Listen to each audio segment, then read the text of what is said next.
మన దేవుణ్ణి పోనిస్తూ ఉంటున్నాం. మన ప్రార్థన దేవుని ఆపగలుగుతూ ఉందా?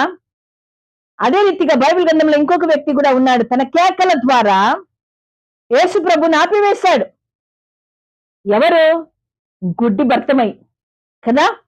మరి ఆయన కేకలు వేస్తూ ఉన్నాడు, అంటే విన్నవించుకుంటున్నాడు, ప్రార్థిస్తూ ఉన్నాడు. అదే రీతిగా యాకోబు కూడా దేవుని దూతతో అంటున్నాడు, నువ్వు నన్ను ఆశీర్వదిస్తే గాని నేను నిన్ను వదలను. ఈరోజు మన ప్రార్థన ఏ రీతిగా ఉంది?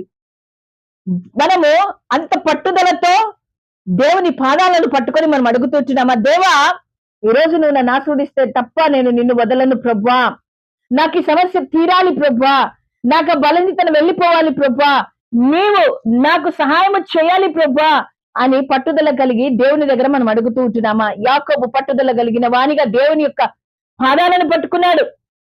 ఎంత పోరాడాడో. ఒక మానవుడు దైవములతో పోరాడ